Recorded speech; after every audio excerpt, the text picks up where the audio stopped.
안녕하십니까. 새로운 한 주가 시작되었습니다. 행복한 아침 이재용입니다. 안녕하세요. 정예인입니다. 네, 최근에 정부에서 지원하는 아이 돌봄 서비스의 이 도우미가 14개월 된 영아를 학대하는 영상 뉴스를 통해서 보면서 많은 분들이 분노하고 있습니다.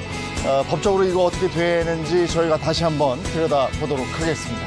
네, 그리고 20세기 인류 최고의 발명품이다라는 찬사를 받으면서 일상생활에 큰 편리함을 줬던 플라스틱이 이제는 건강과 환경에 큰 문제를 일으키고 있다고 합니다. 이에 대한 대처 방법 자세히 짚어드리죠. 지난 목요일에 저희가 고령자 운전면허 반납에 대한 얘기를 해드렸는데 많은 분들이 관심을 보이셨습니다. 3월 15일에 이게 시작이 돼서 2주 만에 3,000명이 넘는 분들이 운전면허를 반납했다 이러고 지금은 그 수가 더 할 것 같습니다. 이거부터 확실하게 좀 챙겨보도록 하겠습니다. 행복한 아침 본격적으로 시작합니다.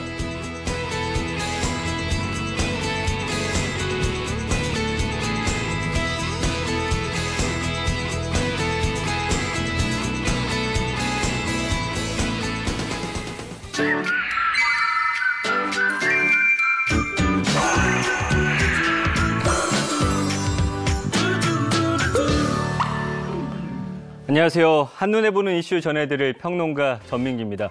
오늘 저희가 3가지 이슈 정도 준비해봤는데요. 이 중에서 첫 번째 이슈는요. 네, 방금 이재용 MC가 이야기했던 운전면허증 자진 반납에 관한 소식입니다. 서울시에서는 운전면허를 자진 반납하는 만 70세 이상 시민들에게 최초 1회에 한해 1인당 10만 원이 충전된 교통카드를 제공해드립니다. 접수기간은 3월 15일부터 9월 30일까지고요.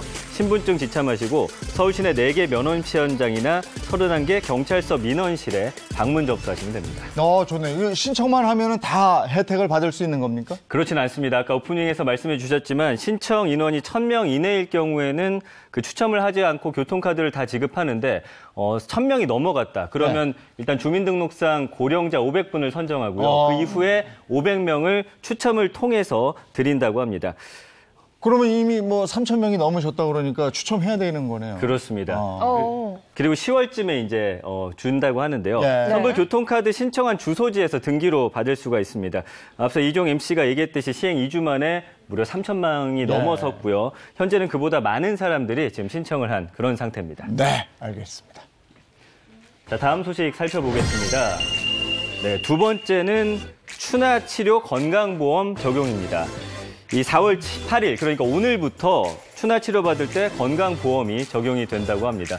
추나치료 다들 잘 아시겠지만 한의사가 손이나 신체 일부 또는 추나 테이블 같은 보조기구를 이용해서 어긋나거나 비뚤어진 뼈와 관절, 그리고 뭉치고 굳은 근육과 인대를 밀고 당겨서 구조적, 기능적 문제를 치료하는 수기요법이죠. 저도 저거 받아본 적 있어요. 네. 근데 저게 한 번으로 끝나는 게 아니고 여러 번 하는데 이게 비용은 어떻게 차이가 많이 나겠죠? 어쨌든 한 번 하는데 제법 들던데. 맞습니다. 이제 한방병원에서 추나 치료를 1회 정도 받고 환자가 내는 돈이 적게는 몇만 원에서 많게는 10만 원까지도 든다고 합니다. 통상 허리 디스크 환자가 일주일에 2번 정도 치료를 받으니까 상태 경중에 따라서 한 달에서 많게는 몇 달까지도 받게 된다라고 하면 1년에 수백만 원은 또 훌쩍 넘는 비용이 된다라는 거죠. 그런데 이제 건강보험이 적용이 되면 환자 본인 부담률이 기본적으로 50% 정도 줄어들게 됩니다. 근골격계 질환 가진 사람은 누구나 10,000원에서 30,000원의 본인 부담금만 내고 한방병의원에서 추나 치료를 받을 수 있게 되는 겁니다. 네, 아니 근데 이게 건강보험 적용 전과 후의 비용 차이가 좀 큰데요. 우려되는 점이 있다면 과잉 진료가 아닐까 싶어요. 그렇겠죠. 이 과잉 진료가 우려가 되고 있는데 그러다 보니까 안전장치도 마련이 되어 있습니다. 보건복지부가 복잡 추나 중에서 디스크라든지 좀 강하게 아프신 분들을 제외하고서는 본인 부담률을 80%로 높게 책정을 해놨습니다. 환자가 연간 또 추나요법을 받을 수 있는 횟수도 20회로 제한을 하고요. 한의사가 치료할 수 있는 환자도 하루에 18명으로 제한을 한다고 합니다. 이런 장치들로 인해서 과잉 진료 논란은 좀 잦아들 것으로 보입니다. 아니 교통사고 환자라든지 어르신들 막 어디 쑤시고 이러는 분들 가서 받으면 시원하긴 한데 지금 얘기한 대로 너무 자주 가시면 의료보험 더 내라고 그럴까 봐 이런 부분 좀 걱정도 되는데 어쨌든 뭐 환자 입장에서는 잘 됐네요. 그렇습니다. 네. 자, 마지막 이슈 살펴보겠습니다. 세 번째 이슈는요. 대형 잡화점에서 비닐봉지 사용 금지입니다. 환경부가 4월 1일부터 이 전국 백화점, 대형마트, 쇼핑몰, 그리고 복합 쇼핑몰 같은 대형 잡화점에서 일회용품 사용을 전면 금지한다고 밝혔습니다. 1월부터 3월까지 3개월의 계도 기간은 이미 거쳤고요. 4월부터는 본격적으로 단속을 진행할 계획입니다. 네, 그럼 뭐 전국의 대형마트 모두 해당하는 건지요? 최근에 저희 동네는 아직도 좀 사용하는 것 같았거든요. 그래요? 네. 그렇죠. 시행을 안 하는 곳들이 있는데 기준이 다르기 때문입니다. 이 매장 크기에 따라서 좀 달라질 수가 있는데요. 해당 법률은 165제곱미터, 그러니까 50평 이상이 되어야지만 이 적용이 됩니다. 사실상 모든 대형마트는 적용된다고 보시면 될 것 같고요. 작은 동네 슈퍼는 적용되지 않고 또 역시나 전통시장도 제외가 된다는 건 참고하시기 바랍니다. 저희 동네 마트에서는 그거줘요. 그 지역에서 하는 봉투 사는 거 있잖아요. 종량제 봉투인가? 맞아요. 네. 거기다 담아가세요 이렇게 하는데 맞습니다. 만약에 대형마트에서 이거 어기면 어떻게 되는 겁니까? 이제 위반 사항이 적발된 업체는 최대 300만 원의 과태료를 물게 됩니다. 이전에는 비닐봉지를 유상 구매하는 것은 허용이 됐는데 4월부터는 유상 판매도 금지가 되기 때문에 반드시 여러분들 장 보실 때 장바구니 챙기시는 게 좋을 것 같습니다. 아니 근데 주부님들 이런 생각하실 것 같아요. 두부처럼 물이 좀 뚝뚝 떨어지는 뭐 식료품이나 혹은 또 아이스크림처럼 녹을 수 있는 제품들은 비닐봉지를 사용해야 하는 거 아닌가요? 맞습니다. 우선 합성수지 재질로 만들어진 비닐 쇼핑백 같은 경우는 금지가 되는데 몇 가지 예외 사항들이 있습니다. 말씀해 주신 대로 뭐 물이 떨어진다든지 아니면 크기가 아주 작거나 아주 큰 대형 봉투는 제외가 되는 겁니다. 그래서 B5 용지라든지 500ml 용량 이하의 작은 봉지, 이불이나 장판같이 큰 물건을 담을 수 있는 50리터 이상의 봉지는 규제 대상이 아니고요. 또 사실은 속비닐도 원칙상은 금지인데 네. 이 아까 말씀해 주신 대로 육류나 생선, 어패류, 두부같이 액체가 셀 가능성이 있는 그런 제품이라든지 포장이 되어 있지 않고 소비자가 직접 고르는 과일이나 채소류 또는 사탕이나 젤리를 담는 비닐 사용은 제외가 됩니다. 또 아이스크림 같은 경우도 녹아서 흐를 수가 있기 때문에 속비닐에 담는 게 허용되고요. 쓰레기 종량제 봉지처럼 생분해성 수지, 그러니까 분해가 잘 되는 이런 봉지나 종이로 만든 봉지도 사용할 수 있게 됩니다. 하지만 종이 재질 양면을 합성 수지로 코팅한 봉지는 불가능하고요. 선물 세트에 사용되는 부직포 쇼핑백도 금지 대상입니다. 사용 가능한 쇼핑백 그리고 사용 불가능한 쇼핑백을 좀 참고를 하셔야 될 것 같은데 이 쇼핑백 안내 지침에 대한 정보가 환경부 중소기업중앙회 전국 지자체 홈페이지에서 확인할 수 있으니까 참고하시기 바랍니다. 지금 설명 들으시면서 뭐 이렇게 복잡해 속에는 쓸 수 있고 밖에는 못 쓰고 이게 뭐야 하시는 분도 계실 텐데 우리가 조금 불편해요. 사실은 뭔가 새로운 걸 하면. 근데 우리 환경을 위해서 꼭 필요한 거라니까 잘 좀 챙겨가지고 실천하면 좋을 것 같습니다. 어쨌든 4월 1일부터 비닐봉지 사용 금지 이거 실시가 된 거고요. 근데 한 가지 덧붙여서 비닐봉지만큼이나 더 많이 쓰고 있는 우리 생활에 밀접한 게 이제 플라스틱인데 이 플라스틱이 환경에 또 그렇게 악영향을 미친다고 그래서 이제는 플라스틱에 대한 확실한 얘기를 좀 나눠보도록 하겠습니다. 우리 건강을 위협하고 있다고 그래서요. 자, 가죠.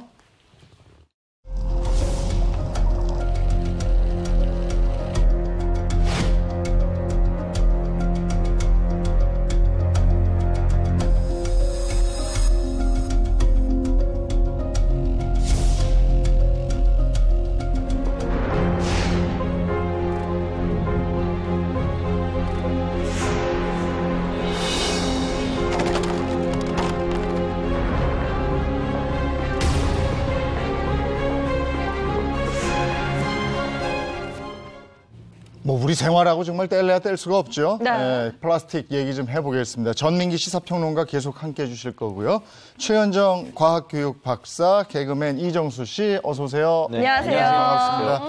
지금 앞서 화면을 봤습니다만은 정말 심각하죠. 그런데 너무 편해서 이 플라스틱을 안 쓸래 안 쓸 수가 없다. 뭐 저도 지금 그래요. 네. 이거 어떡하지? 근데 우리 환경이 너무나 안 좋으니까. 그리고 아까 보셨잖아요. 바다 거북이하고 고래하고 얼마나 아픕니까? 네. 이게 사람들 때문에 이러니까 말이죠. 예. 네, 진짜 말 못하는 동물들이 이제 인간 때문에 이렇게 고통받는 모습 보니까 때로는 지구의 최대 적이 인간이 아니냐 이런 생각이 문득 들곤 합니다. 네, 아니 그런데 사실 이게 동물들뿐만 아니라 부메랑이 되어서 우리 인간들에게까지 영향을 미치고 있다고 하는데요. 우리가 생활 속에서 플라스틱을 먹고 있다라면 믿으시겠어요?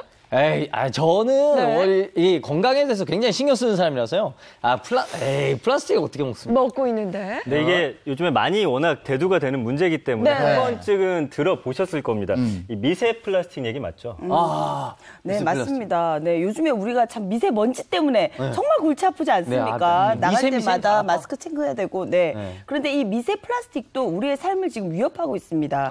그런데 이 미세 플라스틱이 어느 정도 크기를 얘기하냐면 일단 5mm 한 요 정도 되죠. 5mm 이하의 작은 플라스틱을 의미합니다. 이거 눈에 잘 안 보이겠어요? 육안으로 확인이 안 되죠. 네, 근데 육안으로 이제 보이는 정도의 사이즈도 있고요. 그다음 제가 또 많은 제품들을 현미경상으로 이제 살펴봤는데 현미경으로 봐야지만 알 수 있을 정도의 작은 사이즈도 있습니다. 그런데 이 미세 플라스틱에 1차 플라스틱이 있고 2차 플라스틱이 있거든요. 그런데 1차 미세 플라스틱은 어떤 거냐 하면 원래 이제 제품을 만들 때 이 5mm 이하로 조그맣게 만든 거예요. 그런 게 이제 1차 미세 플라스틱인데요. 이게 어디에 들어가냐면 세안제, 클렌징 폼이라든지 치약 같은 데 이렇게 연마제라든지 또 스크럽 효과를 내기 위해서 들어가는 거예요. 그리고 또 한 가지는 원래는 작게 만든 게 아니에요. 하지만 뭐 페트병 같은 경우에도 보시면 아시겠지만 워낙 얇잖아요. 네. 그러다 보니까 뭐 바닷물에서는 또 파도도 치고 그러니까 여러 가지 풍화 현상에 의해서 점점 더 작은 조각으로 나눠지는 거예요. 그래서 처음에는 사이즈가 컸지만 점점 줄어들어가지고 5mm 이하로 되는 거죠.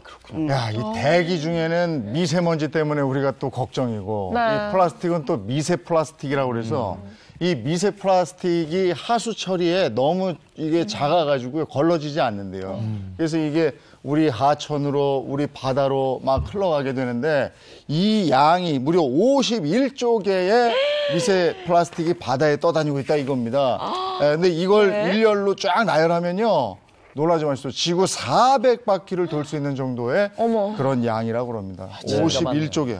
그 세계 경제 포럼에서 조사한 그 자료를 봤더니요. 2050년 이대로 간다라고 하면은 바다의 물고기보다 미세 플라스틱 개수가 더 많아진다. 이런 아주 끔찍한 이야기까지 나오고 있습니다. 이거 큰일이네요. 저는 회를 굉장히 좋아하는데 바다에 그렇게 물고기보다 플라스틱이 많으면 나 회 어떻게 먹지? 회를 통해서 미세 플라스틱 드시고 계셨네요. 그러니까요. 이게 정말 말이 맞는 게 바다나 강으로 유입된 이 미세 플라스틱을요. 또 유해 화학 물질을 흡수를 해서 독성 물질로 바뀌게 되는데 이를 먹이로 착각을 하고 물고기가 먹게 됩니다. 그럼 이 물고기는 또 어떻게 될까요? 돌고 돌아서 우리 인간의 식탁에 또 다시 올라오게 됩니다. 우리 저 포식 서열 있잖아요. 네네. 참 이게 문제예요. 뭐 물고기, 조개류, 생수 등에 이어서 우리가 매일 섭취하게 되는 소금까지 미세 플라스틱이 검출이 됐다고 해요. 네. 그렇다면 이제 궁금한 건 문제는 미세 플라스틱이 인체에 어떤 영향을 주느냐일 텐데 이 인체 유해성에 대한 어떤 연구가 아직 정확하게 이루어지지가 않고 있다는 게 더 문제입니다. 그래서 2018년 3월 15일에 세계보건기구 대변인이 BBC 뉴스와 이제 인터뷰를 했는데 이제서야 플라스틱의 잠재적인 위험성에 관한 자료를 좀 검토해서 시작을 하겠다 이렇게 이야기를 했습니다.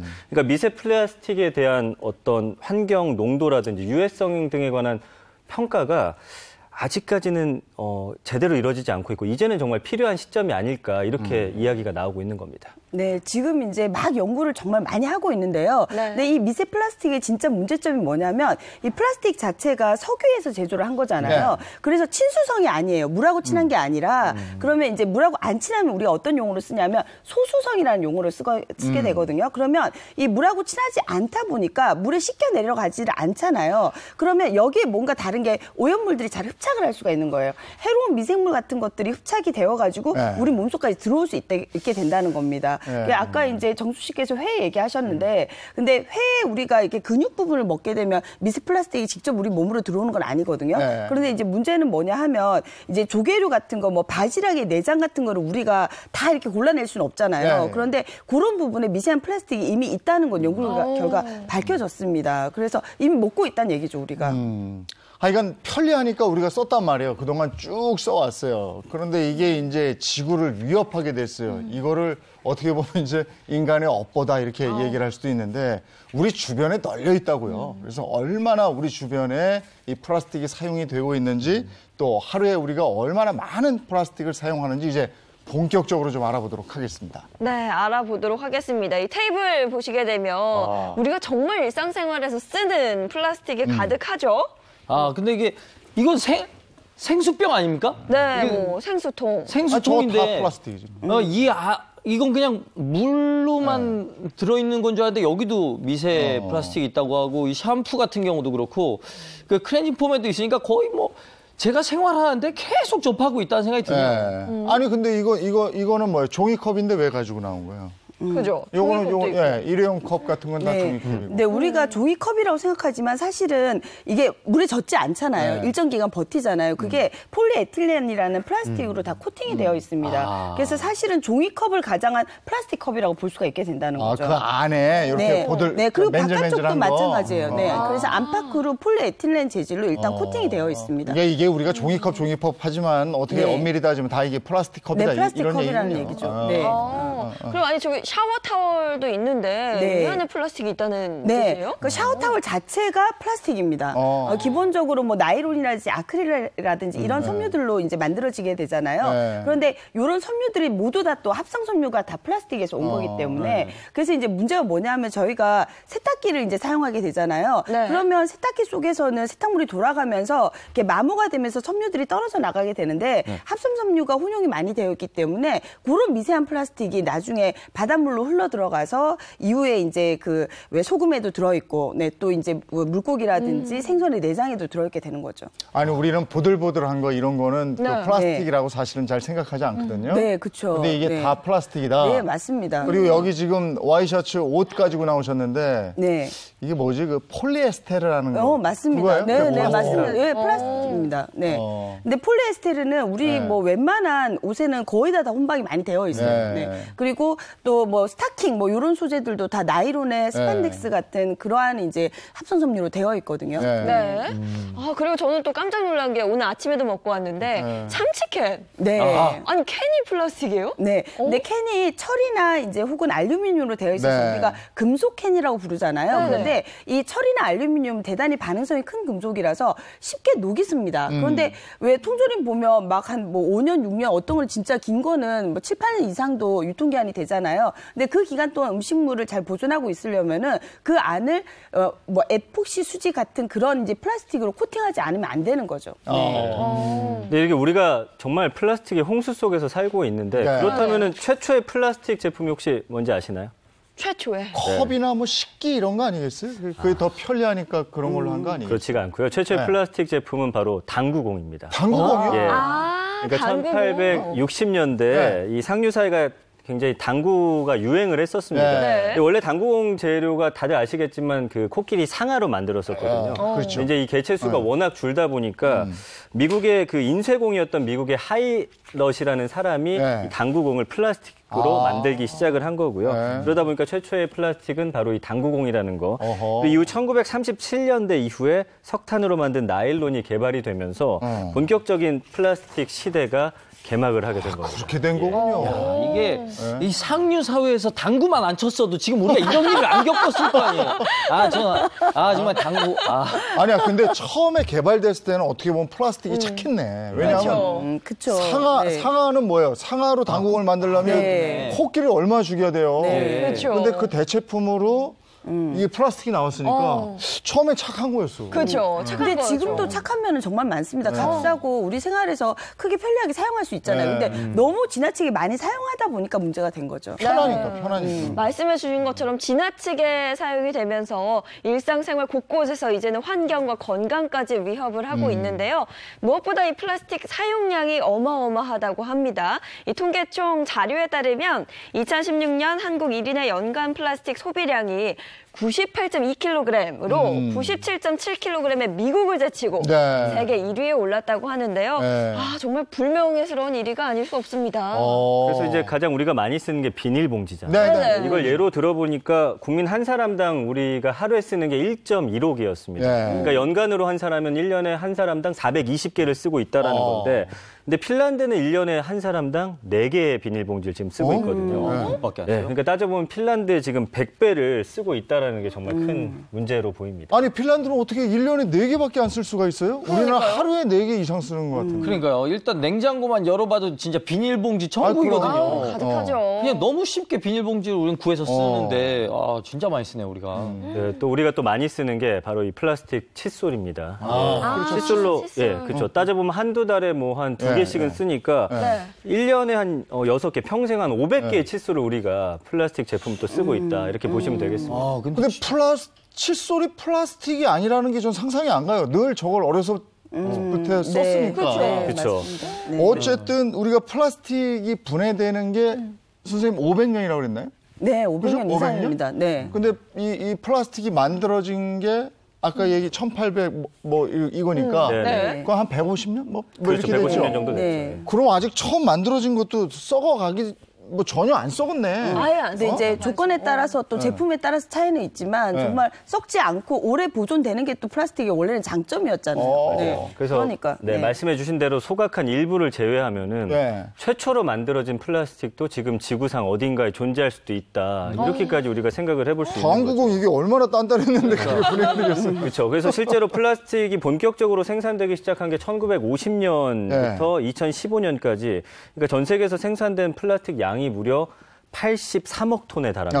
그러니까 그중에 버려진 플라스틱이 63억 톤이나 되니까 재활용률도 한 9%밖에 안 된다. 너무나 심각한 문제죠. 그러네요. 거의 뭐 쓰레기 더미 속에 우리가 살고 있다고 봐도 과언이 아닌데. 근데 이게 이제 무조건 쓰지 마세요. 이거는 좀 곤란할 것 같아요. 왜냐하면 우리가 너무 편리하게 플라스틱을 쓰고 있었고 그냥 무시로 썼으니까. 그렇죠. 그러면 이 플라스틱을 대신할 수 있는 뭔가 유용하고 편리한 걸 자꾸 개발을 해야 될 텐데 그게 뭐가 있는지 이제부터 하나하나 좀 알아보도록 하죠. 네. 네, 그래서 제가 우리 작가가 저에게 숙제를 내주더라고요. 제 이제 팔로워분들 중에 주부분들이 굉장히 많이 있으신데, 그분들께, 지금 요즘에 플라스틱 대체품으로 뭘 사용하고 있나 좀 알아봐 달라고. 그래서 제가 숙제를 좀 해왔습니다. 예, SNS 친구분들에게 좀 물어봤는데요. 그 환경을 생각하는 저의 SNS 팔로워분들, 먼저 장바구니랑 텀블러를 사용하는 건 기본이고요. 그리고 이제 억새풀로 만든 억새 젓가락이랑 억새 과일꽂이 이런 걸 사용하시는 분들도 계십니다. 그리고 이제 빨대 종류가 굉장히 생각보다 다양했는데요.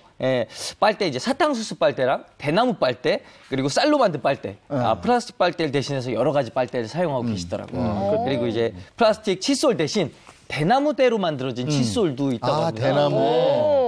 그래서 그런 거는 진짜 요즘 이제 플라스틱 이 칫솔 왜 생각을 안 해보셨다고 하셨는데 대나무 칫솔은 괜찮은 것 같습니다. 대체품들이 그러니까 많이 들어와 있다 이런 얘기군요. 그렇죠.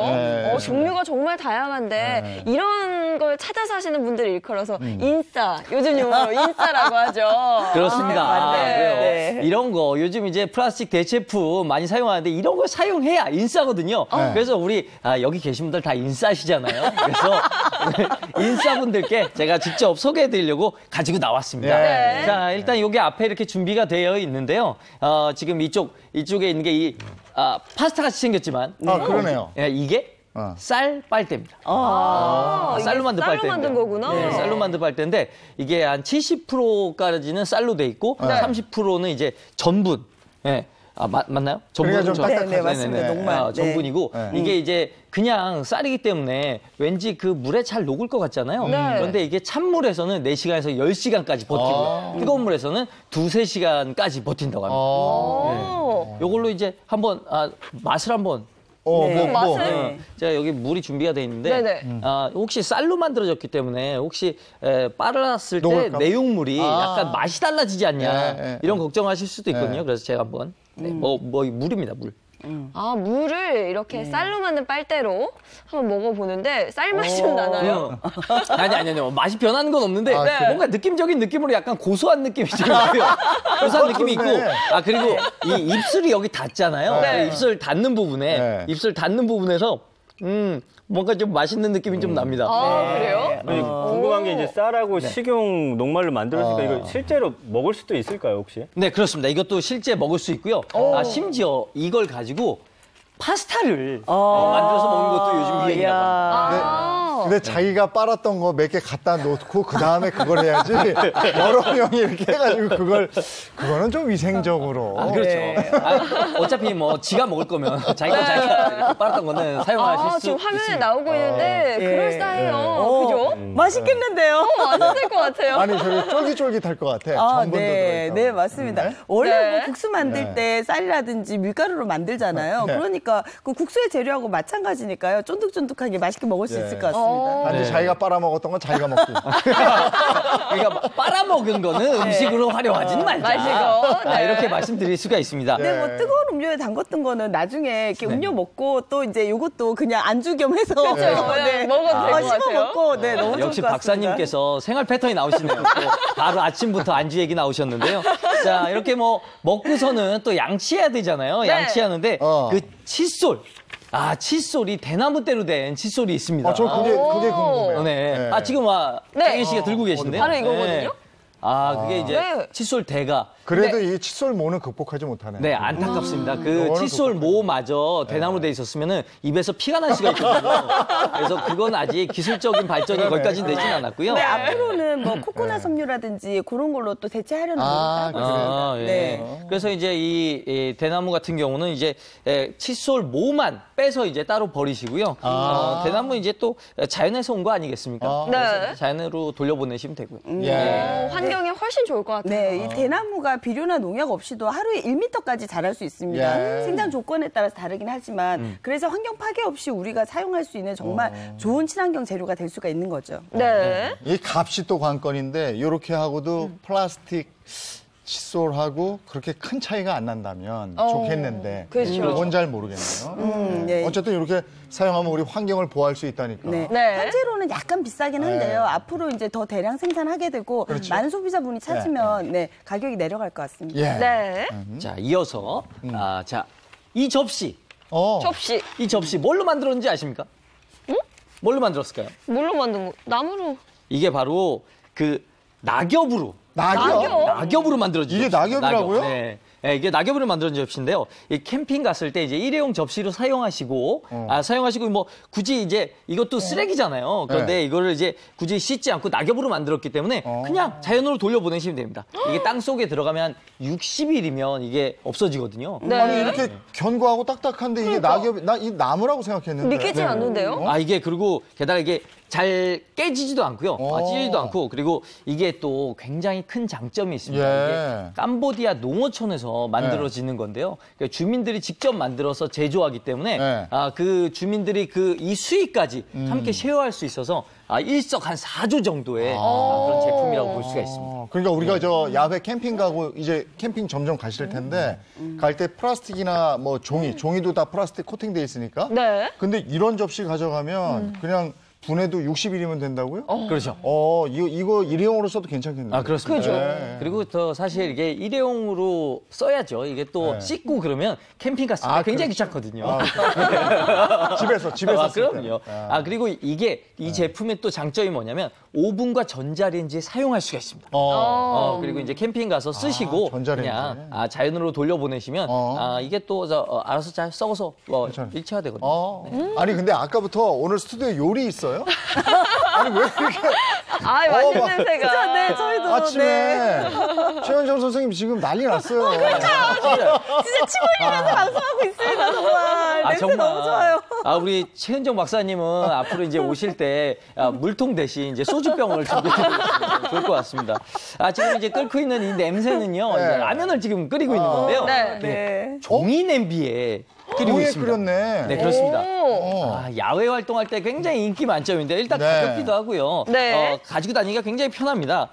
지금 제가 근데 저거 불 안 붙나? 진짜 불 끓이는 안 거 보니까 붙습니다. 불 안 붙네. 왜냐하면 종이하고 물하고 접촉해 있잖아요. 물이 네. 다 증발할 때까지는 네. 종이가 타지 않습니다. 그래요? 그런데 이것도 물이 증발할 때까지 안 탄다고 네. 했잖아요. 물이 네. 없으면 탑니다. 그러니까 물 조심하셔야 되고요. 네, 네, 그리고 네. 불을 너무 강하게 하셔도 안 좋으니까 맞아요. 불은 적당히 네. 하시고요. 이게 지금 사용 전에 종이 냄비거든요. 제가 한번 펼쳐보겠습니다. 이렇게 펼친 다음에 양 끝에 이제 고리 같은 게 있거든요. 네. 이 고리를 이렇게 똑딱 살짝 이렇게 끼워 끼워서 넣어주면 돼요? 이렇게 오. 끼워서 사용하시면 되는 겁니다. 이 종이 냄비 같은 경우는요. 예. 이 안쪽에 보면 아까 우리 이 컵도 네. 안에 코팅이 돼 있어서 미세 플라스틱이 있다고 했잖아요. 근데 네. 여기도 안에 이제 반짝반짝하게 여기도 코팅이 돼 있긴 합니다. 그런데 이건 친환경 코팅제로 했기 때문에 그래요? 이거는 또 괜찮다고 하네요. 예. 일회용이죠? 그것도 한 번 네. 끓여 먹은 다음에 또 쓸 수 있나? 못 씁니다. 이거 쭈글쭈글해지고요. 오, 야, 저거 맛있겠다. 네. 어떻게 드시고 하실까요? 야, 맛있겠어. 네. 저기 계란 없어요? 달걀을 양쪽에 넣어야 단백질 되는데. 먹어줘야 됩니다. 네. 야, 저렇게 끓는군요. 네. 아니, 생활에 편리한 것들이 많이 나와 있네요, 지금.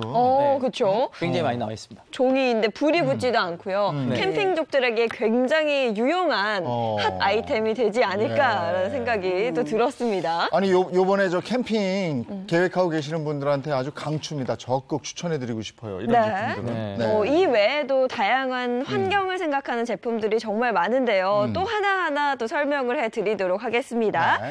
자, 화면을 통해서 저희가 보여드리도록 할 텐데요. 여러분 깜짝 놀라실 수 있습니다.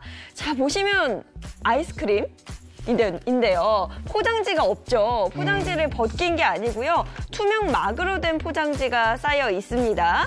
또 이거는 감자로 만들어진 접시인데요. 자, 일명 UFO 접시라고 해서 네. 이건 신발인가 이거 봐. 신발인가 봐요. 네. 네, 화면에 지금 좀 맞지는 않는데 네, 또 신발도 이렇게 확인을 해 볼 수가 있겠고요. 뭐 다양하게 뭐 환경을 생각하는 제품들을 만나실 수 있을 것 같습니다. 아까 그 신발이요, 100% 생분해성 물질을 만들어줬대. 네. 네. 그래서 신고 나서 버릴 때 흙에 묻으면 그냥 된다. 네. 그러면 평상시에 신고 다니다가 갑자기 신발이 없어지면 어떡하죠? 그런 건 아닌가요? 자연으로 돌아가셨구나. 그렇게까지 불의 속도가 빠르진 않으니까. 그렇게. 네. 아니, 저는 아까 잠깐 화면에 나왔었던 네. 그 종이 슬리브를 종이 컵 안에 넣어가지고 화분으로 만드는 것도 굉장히 신기하더라고요. 네. 요즘에 정부나 기업들도 많이 신경을 쓰는 모양이에요. 네, 이렇게 신기한 제품들이 많이 나와 있는데, 네. 근데 아직은 좀 다들 신경을 좀 덜 쓰셔가지고 이런 걸 막 찾아서 이제 구입하고 하질 않잖아요. 그렇죠. 근데 네. 앞으로 좀 더 홍보가 더 많이 되고 더 많은 분들이 사용하시면 좋겠습니다. 그래도 이제 우리 국민들은 10명 중에 한 9명 정도가 이런 플라스틱 강력 규제를 좀 희망하고 있다, 이런 통계가 있습니다. 그러니까 네. 플라스틱 문제에 대한 국민의 어떤 눈높이라든지 이런 건 상당히 올라와 있다. 그렇기 때문에 이제 여기에 걸맞은 대책이 필요한 게 아닌가, 이런 목소리들이 나오고 있습니다. 실제로 다른 나라에서는 강력하게 규제하는 나라들도 있지 않습니까? 그래서 제가 이제 실제로 하나 살벌한 정책을 펴고 있는 국가를 좀 소개를 해드릴까 하는데 아주 무섭습니다. 살벌한 정책. 네, 그러니까 케냐에서 비닐봉지를 사용하면은 네. 어떻게 되는지 혹시 아실까요? 어떻게 돼요? 이게 살벌하다고 했으니까 네. 혹시 죽습니까? 그렇게 생명까지 해야 하는 건 아닌데. 플라스틱 썼다고 주머니. 그렇죠. 그것까지는 아닌 거죠. 그렇죠. 이게 벌금이 어마어마한 거예요. 그러니까 4,200만 원의 벌금을 물게 되는데 우리나라에서도 비싼 돈이지만 케냐에서 이 국민 1인당 소득이 20만 원 정도니까 네. 어마어마한 거죠. 4,200만 원이라는 돈을. 파산이겠네요. 경제적으로 죽는 거랑 비슷할 정도. 그러니까 만약에 벌금을 못 내게 된다 그러면 4년 이하의 징역에 처해지기 때문에 정말 여기서 비닐 쓰면 진짜 큰일 나겠네요. 그러니까요. 근데 이게 외국인 관광객들한테도 해당이 맞아요? 되는 그래요? 내용이에요. 그래서 네. 케냐 입국과 동시에 비닐봉지를 다 수거를 한다고 합니다. 아니 케냐 정부가 이렇게 좀 엄격하게 비닐봉지 사용을 규제한 이유가 네. 뭘까요? 저희가 이게 케냐 하면 딱 머리에 떠오르는 게 그 더 넓은 이 사바나 초원에서 야생동물 띄워주는 그렇죠. 거잖아요. 네네. 근데 이 야생동물이 플라스틱 조각이라든지 비닐 등을 먹고 이제 뭐 사망하거나 아무튼 문제가 생기는 또 그래 이 내장 기관에서 손상을 입는 그런 사고가 생기기도 하거든요. 그래서 소중한 야생동물을 보호하기 위해서 이렇게 강력한 규제를 하고 있는 거죠. 야생동물을 보호함과 동시에 거기 관광산업이 국가산업이니까 그렇죠. 네. 그거 지키려고 하는 걸 수도 있어요. 예, 정확한 포인트시네. 네, 맞습니다. 네. 그리고 이제 뭐 국가뿐만 아니라 이 기업들도 사실은 최대 화두 중에 하나가 바로 이 환경입니다. 환경. 그렇기 때문에 이제 세계적 기업들의 움직임도 굉장히 다양해지고 있는데 먼저 영국 화장품 브랜드 러땡 요새 굉장히 많이들 쓰시는 목욕용품 많이 나오죠. 맞아요. 예, 그런데 여기는 이제 순면이나 자투리 나무 같은 걸로 이제 만든 종이를 포장재로 사용을 하고 있고요. 또 완충제도 비닐 대신에 옥수수 전분으로 만들기 때문에 물에 녹아서 사라진다고 합니다. 그래서 이런 친환경 소재들을 기업들도 앞다퉈 만들고 있다 보시면 되겠습니다. 네, 그래서 그 러땡 저희가 또 스튜디오에 직접 준비를 해봤는데요. 어떤 친환경 물체인지도 확인을 해보도록 하겠습니다. 테스트를 좀 한번 해보자면요. 이게 옥수수가 원료인 콘스타치와 또 식용 색소로 만들어졌다고 하는데요. 물에 녹아서 배출이 된다고 해요. 그래요? 네. 그래요? 그럼 물에도 한번 녹여보죠. 네, 물을 부어보겠습니다. 저게 녹는다고요? 네. 저기 금방 녹을까요? 자, 물에 한번 녹여보면 여러분들이 보시면 바로 알 수 있어요. 진짜 뽀글뽀글하네요. 그렇죠? 물에 녹죠. 실제 이 러땡의 총괄 매니저가 이 안전성을 몸소 실험한다라고 보여주기 위해서 며칠 동안 이 포장재를 먹었다는 그런 재미있는 일화도 있습니다. 이런 일을 이렇게 잘하네요. 열심히 하시네요. 이 정도 해야 돼. 이 정도. 그러니까. 네, 그리고 그건 어떻게 오늘 모셔오죠? 그리고 이제 이 업체 트레이드마크가 검정 용기거든요. 근데 이 재활용 플라스틱으로 만든 건데 이 블랙 용기 5개를 반납하면은 이거를 가져온 사람들에게 또 증정품도 나눠주고 있고요. 지난해만 한 20만 개 넘는 이 플라스틱 용기가 회수가 됐습니다. 그래요? 그리고 이 스웨덴 가구에서 우리나라에서 유명한 이땡땡, 엘사, 아시죠? 이곳은 2020년까지 전 세계 모든 매장에서 일회용 플라스틱 사용을 중지하기로 했습니다. 그리고 커피 전문점, 우리가 많이 가는 별다방이라고 불려지는데 여기에서는 이제 플라스틱 막을 없앤 재활용 종이컵을 시범 도입하겠다 이렇게 이야기를 하고 있고 얼마 전에 제가 가봤더니 이제 플라스틱 빨대 대신에 종이 빨대를 주고 있잖아요. 그러니까 2020년까지 이 기업은 모든 매장에서 플라스틱 빨대를 없애고 심지어 종이 빨대마저도 없앤다고 합니다. 그래요? 네. 어쨌든 막 적극적으로 하고 있는데 우리 기업들도 적극적으로 임하고 있는 거예요? 어떻게 하고 있는 거예요? 그걸 모르겠네. 네, 우리나라 기업들은 이제 여러 가지 대책들을 내놓고 있습니다. 그러니까 먼저 시모 편의점은 친환경 플라스틱 그 소재로 만든 조시락 용기를 도입을 했고요. 도시락. 예, 그리고 코코넛 껍질 이용한 바이오매스 소재로 플라스틱 사용량을 40%만 남게 하고 감축을 했다고 합니다. 또 자연분해도 일반 플라스틱보다 쉽기 때문에 훨씬 더 빨리 녹을 수 있겠죠.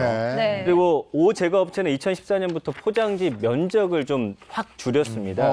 이런 착한 포장 프로젝트를 해오고 있는데 이런 노력으로 대표 제품 3가지를 기준으로 해서 중량 한 83톤 정도 다 합쳤을 때 면적 한 1.2제곱킬로미터에 달하는 비닐 쓰레기 배출량을 줄였다고 하니까 굉장한 노력이 들죠.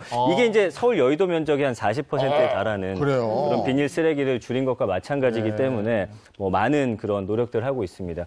그리고 피생수 회사 같은 경우는 플라스틱 양을 줄이기 위해서 생수의 에코캡 용기를 2013년부터 활용을 하고 있습니다. 그러니까 생수 뚜껑을 얇게 만들어서 플라스틱 사용량을 줄인 거고 만져봤을 때 좀 두꺼운 생수통이 있는데 또 얇은 것들이 있어요. 그것도 플라스틱 양을 줄인 거거든요. 이 에코캡 도입으로 해서 제품 생산부터 뭐 운반, 판매, 재활용에 이르기까지 배출되는 이산화탄소의 양을 확 줄였다고 하니까 처음 도입됐을 때가 2013년인데 무려 625톤을 플라스틱을 절감했다고 합니다. 또 작년 6월에는 페트병 무게를 12.1g에서 11.1g으로 줄였어요.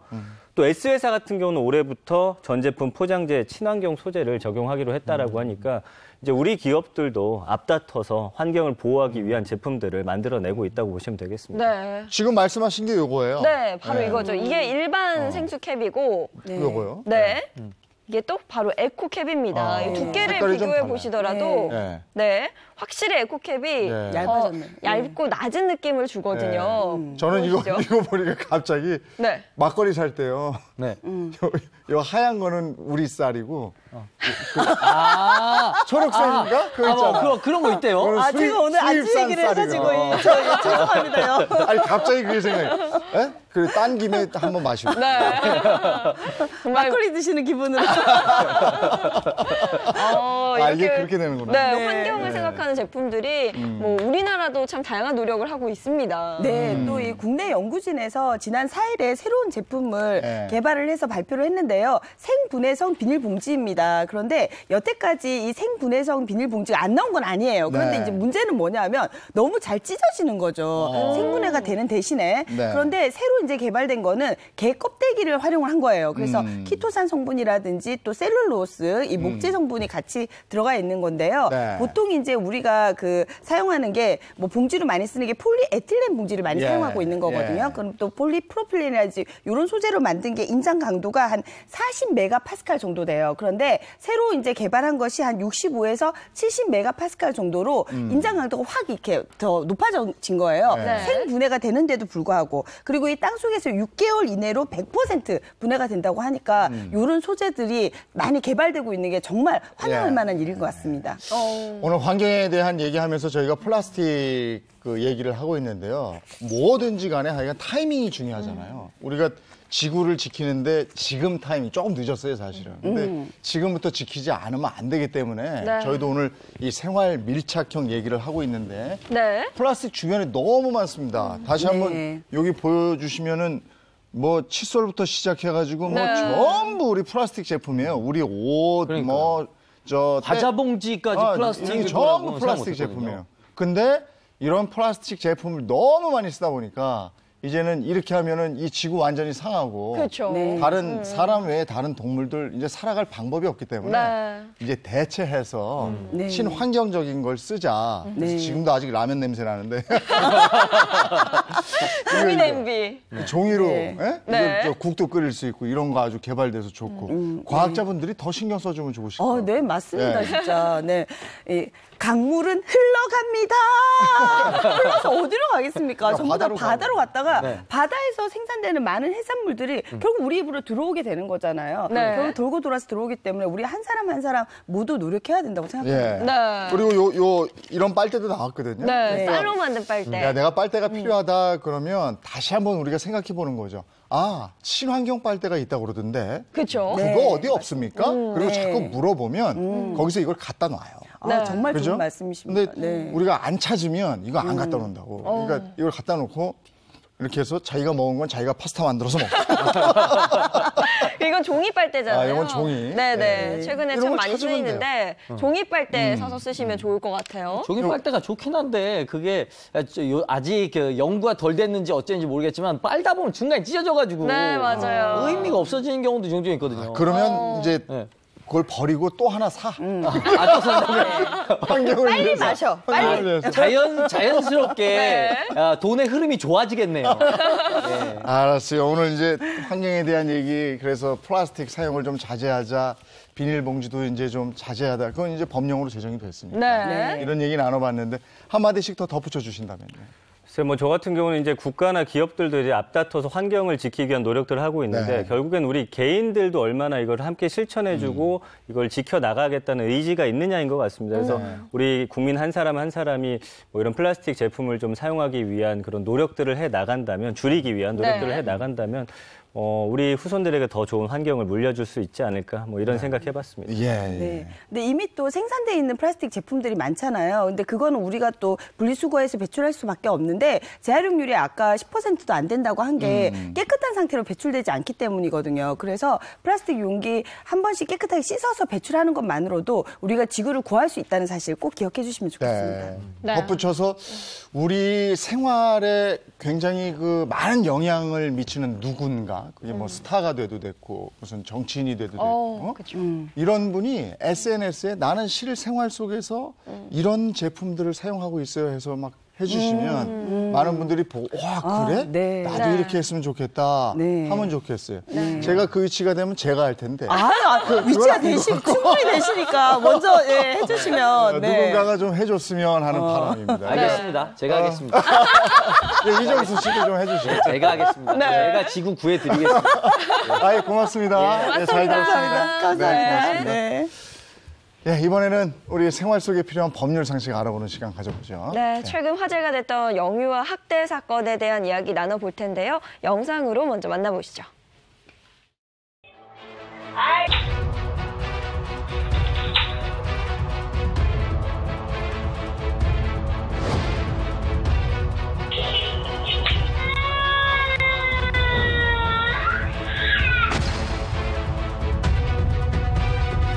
그렇게 아이를 때리셨나요?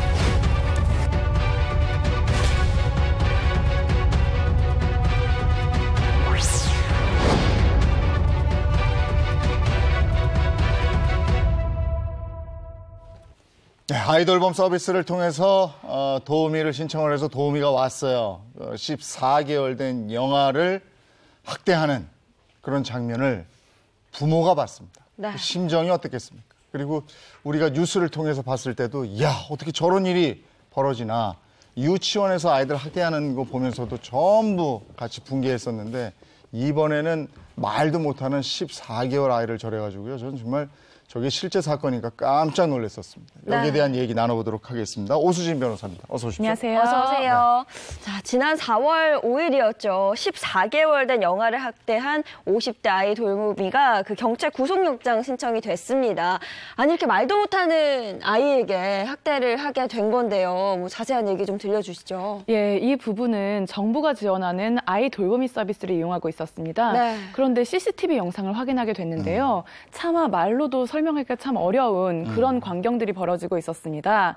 하나하나 살펴보면 밥을 먹다가 아이가 재채기를 하면 밥풀이 튀잖아요. 그럼. 그런데 그거를 이제 나무라면서 소리를 지르면서 때리고 꼬집고 그리고 아이가 자고 있는데 거기에 이제 가서 아이의 뒤통수를 때리고 발로 차고 심지어는 따귀까지도 때리면서 저거는 진짜. 예, 이런 학대를 가해왔던 것을 발견하게 됐습니다. 네. 이게 진짜 아이 키우는 저 아빠의 입장에서 진짜 되게 화가 나거든요. 정수 씨가 몇 살이죠? 네, 지금 딸인데 6살입니다. 6살. 진짜 저도 참 귀해서 함부로 이제 뭐 언성도 안 높여봤는데 만약에 제가 저 광경을 본다면 정말 이제 이건 사고 칠 것 같습니다. 오수진 변호사도 애기 있잖아요. 네, 저도 몇 지금 살이에요? 2살, 5살 딸이 있습니다. 누가 봐줘요, 오수진? 저도 아이 돌보미 그렇죠. 서비스를, 네. 얼마나 걱정되고 겁나고 그랬겠어요. 정말 이거는 말을 잊지 못할 정도로 네, 충격적인데요. 네. 더 심각한 거는 이 학대가 이번 한 번이 아니었습니다. 네. 그 기간이 이제 2월 27일부터 지난달 13일까지 34건이나 이런 학대가 일어났다는 사실을 발견하게 된 것이죠. 네, 한 번도 기가 막힌데 34건이라니 정말 참담한데요. 그러면 그 기간 동안 부모는 전혀 몰랐던 건가요? 예, 앞서 말씀드린 것처럼 네. 이게 정부가 지원하는 그 돌보미 서비스였기 때문에 물론 부부의 그 건강보험료 기준치에 따라서 그 비용에 대한 조건은 좀 다르긴 합니다만 이 부부는 정부가 지원하는 서비스이기 때문에 그 돌보미 선생님을 믿은 것이죠. 네. 그래서 3개월 동안은 특별히 영상을 확인하지 않다가 나중에 아이가 행동이 좀 이상해서 영상을 확인해 보니까 이렇게 심각한 학대가 이루어지고 있었던 걸 발견하게 된 겁니다. 이거 참 부모님은 얼마나 피눈물이 났을 거예요. 그러면 그분 그 피해자는 지금 어떻게 됐습니까? 예, 서울 금천경찰서에서 조사를 했고요. 지난 4일에 구속영장을 신청했습니다. 이 그 아이 돌보미는 3일에 출석을 해서 조사를 받았는데요. 네. 혐의 사실의 대부분에 대해서는 또 인정을 했습니다. 그런데 더 기가 막힌 것은 나는 그것이 아동학대인지 몰랐다라고 얘기를 한 겁니다. 야, 그렇게 학대해놓고선 그게 자기 학대가 아니라고 학대인지 몰랐다 그러면은 그럼 어떻게 합니까? 저걸 학대인지 몰랐다면은 저게 이제 정부 지원 돌보미 서비스예요. 그렇죠. 저게 학대인지 몰랐다면은 교육이 안 됐다는 건데 난 그 부분도 진짜 이해가 안 가는 부분이거든요. 그러니까요. 정부에서 지원한 시스템인데 이렇게 학대가 있었다. 정말 충격적인 일이 아닐 수가 없을 텐데요. 그러면 구체적으로 아이돌봄 서비스라는 게 좀 어떤 서비스인가요? 예, 정부가 돌봄이 필요한 가정에 지원하는 서비스인데요. 그 시간제 서비스 같은 경우는 만 3개월 이상 그리고 만 12세 이하 아동이 그 보육이 필요한 가정에 대해서 방문을 해가지고 1대1로 안전하게 예. 아이를 그 보육하도록 하는 서비스입니다. 네. 주말이나 공휴일 상관없이 원하시는 시간에 이용할 수가 있긴 한데 수요가 많은 지역에 따라서는 대기가 필요할 수 있습니다. 아, 이게 아동 돌보미 서비스인데 아동 학대로 이어졌다는 게, 이게 너무 충격적인데, 이게 그 사람이 처음이라는 사람이었을까요? 그것도 아닙니다. 심지어 이 아이돌봄이는 6년 동안 2013년도부터 서울 강남과 경기도 광명 등지에서 아이 돌보미로 일을 해왔던 분입니다. 그러면 6년 동안이나 일해왔으면은 다른 계속 그랬을 수 집도 있는데. 그랬을 수 있다 이런 건데. 예, 그렇죠. 충분히 그런 의심을 할 수가 있고요. 그래서 현재 추가적으로 피해를 입은 아동이 더 있는지 확인을 하면서 철저히 조사하고 있는 상황입니다. 예. 아니 문득 대체 어떻게 이런 사람들이 아이 돌보미가 될 수 있는 건가라는 생각이 드는데 자격 요건 같은 게 좀 있지 않아요? 네, 우선은 정신질환자, 약물 중독자, 전과자를 빼고는 지원을 할 수가 있습니다. 지원을 해서 면접을 하게 되면 그 면접 이후에 80시간 동안 양성 교육을 받고요. 네. 그다음에 10시간 동안 실습 교육을 받은 다음에 그 다음부터는 아이 돌보미를 할 수 있는 자격이 주어지게 되고 네. 1년마다 정기적으로 검사를 받게 됩니다. 네. 정기적인 교육을 1년마다 받게 되는데 3회 이상 받지 않을 경우에는 자격이 정지됩니다. 그러니까 이제는 그게 무슨 자격 시험이 있는 건 아니잖아요. 그렇습니다. 네. 사실상 면접으로 이제 진행이 되는 것이기 때문에 네. 비교적 이 아이 돌보미에 대한 자격을 얻으면 유지하기가 쉬운 편입니다. 그러니까 이제 주로 믿는 거지. 그러니까 50대 이상 정도 됐고 본인이 아이도 키워봤고 이제 곧 손주도 태어날 수 있는 정도의 나이면 네. 참 애를 내 아이처럼 잘 돌보겠구나 이런 믿음에서 하는 건데 그게 이제 저런 일이 벌어지는 거예요. 그렇죠. 게다가 이게 또 그분들 같은 경우는 그 본인이 키웠던 방식대로 다른 아이들도 이제 돌보미를 할 수 있기 때문에 만약에 본인 양육할 때 아이한테 손찌검이라든가 이렇게 강한 억압적인 양육 방식을 취하셨던 분들은 이어질 수도 있는 설마 거죠. 자기 애를 저렇게 때렸겠어요. 근데 옛날에는 또 사랑의매라 그래갖고 옛날에는 요즘에는 이제 학대로 분류됐지만 저거는 그러니까 그런 분들이 있을 수 있는데 아무튼 이런 것들을 면접이라는 단계로 이렇게 테스트하고 걸러낸다는 게 이게 참 쉬운 부분은 아닌 것 같습니다. 네, 그렇죠. 실제로 지원자가 어떤 성향을 좀 가지고 있는지 보다 구체적인 인적성 검사가 좀 필요하지 않나라는 생각이 들었습니다. 자, 뭐 어쨌거나 좀 처벌을 받아야 할 텐데요. 네. 이 정도 수위라면 어떤 처벌을 받게 되나요? 지금 직접적으로 때리고 폭행하고 신체적으로 학대 행위를 가한 것이거든요. 네. 이 경우에는 아동복지법상 5년 이하의 징역 또는 5천만 원 이하의 벌금형으로 처벌되도록 하고 있습니다. 이런 신체적인 손상을 가하는 신체적 학대뿐만이 아니라 정서적인 학대 그리고 또 그 아이를 보호 감독하는 사람이 의식주에 필요한 그런 보호를 하지 않은 경우에도 이렇게 5년 이하의 징역 또는 5천만 원 이하의 벌금형에 처할 수가 있고요. 그리고 이 경우는 굉장히 상습적이었다고 볼 수 있어요. 네. 그런 정황들이 인정이 되고 있는데 상습성이 인정될 경우에는 2배까지 가중이 되기 때문에 최대는 7년 6개월 이하의 징역 또는 1억 원 이하의 벌금형으로 처벌될 수 있습니다. 그러면 아동 학대에서 만약에 그 아이가 사망에 이뤘어요. 그러면 어떤 처벌을 받게 되죠? 이 경우는 굉장히 심각한 경우인데요. 네네. 아동 학대 범죄 등 처벌에 관한 특례법에 의해서 무기 또는 5년 이상의 징역으로 처벌되도록 하고 있습니다. 이건 거의 살인죄나 다름이 없기 네네. 때문에 형량을 굉장히 무겁게 정하고 실제로도 아주 엄중한 책임을 추궁하고 있는 것입니다. 네. 근데 우리가 사례에서 봤어요. 유치원에서도 이런 일이 유아원 이런 데서 했는데 아이들이 집에 가서 말을 잘 못했어요. 네.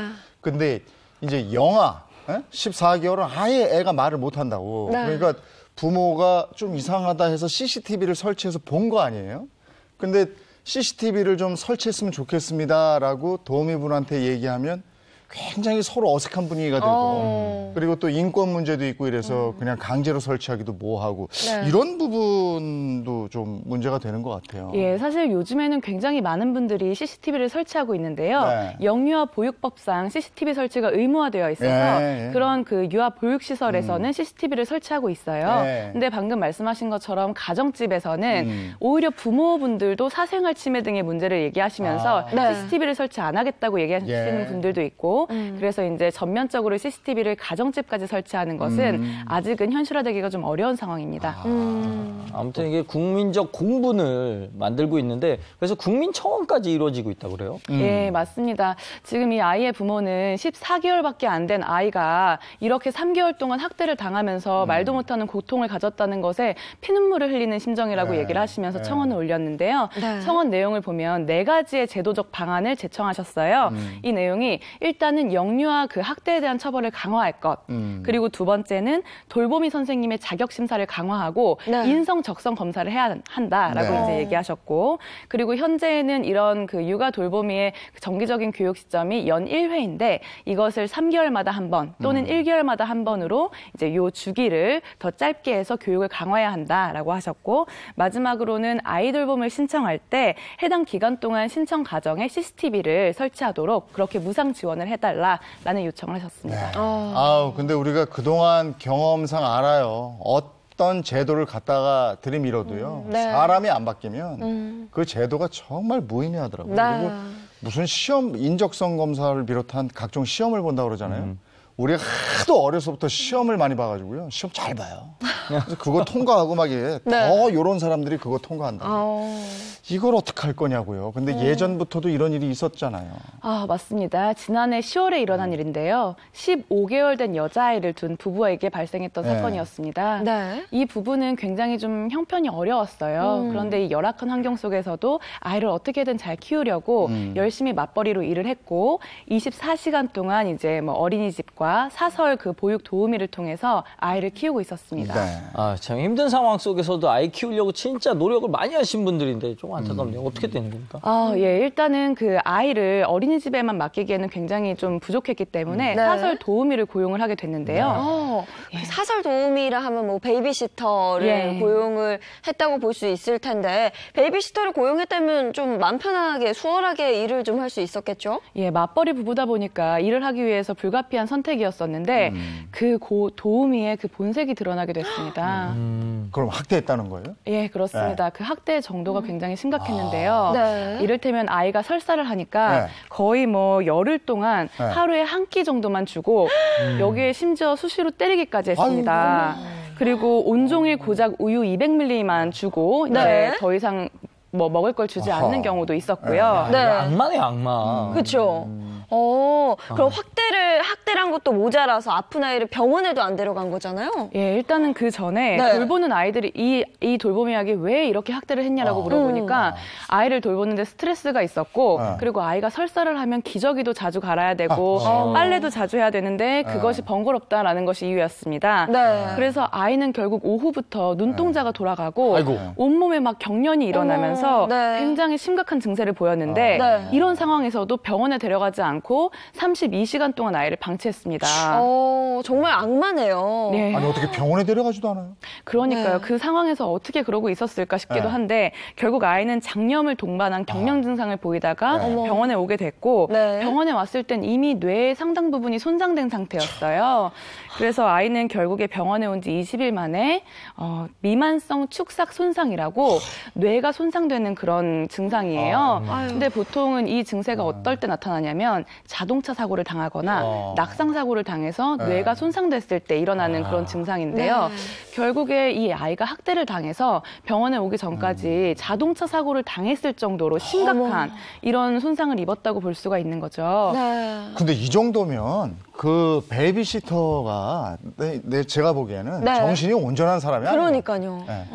심각한 것은 이제 조사 결과 그 전에도 수건의 학대 사실들이 일어났는데요. 그 중에 몇 가지만 말씀을 드리면 6개월 출혈된 그 아이를 돌볼 때 아이의 코하고 입을 손으로 막고 아이고. 욕조 물에 빠뜨려 버리면서 그 모습을 또 영상으로 촬영까지 한 겁니다. 미친 거군요. 그래서 미쳤네. 그래서 수사기관에서는 왜 이런 행동을 했냐라고 물어보니까 네. 보육료를 제때 주지 않았대요, 부모가. 그래서 보육료를 제때 주지 않으면 해코지를 하겠다라는 그런 위협적인 마음에서 이런 행동을 했다고 했는데 나중에 수사기관의 조사를 받기 전에 이 영상을 지웠지만 검찰에서는 이 영상을 디지털 포렌식 작업을 통해서 복구를 한 것이었어요. 네. 그리고 또 심각한 사건이 있었었는데 18개월이던 아이가 이제 얼굴하고 목하고 가슴까지도 2도 화상을 입는 그런 일도 있었어요. 근데 이 점에 대해서는 뭐 아이가 샤워기를 잘못 틀어서 화상을 입은 것이다라고 얘기를 했는데 이것도 역시 현장을 조사해 보니까 그 수도꼭지까지는 아이의 손이 닿지도 않았고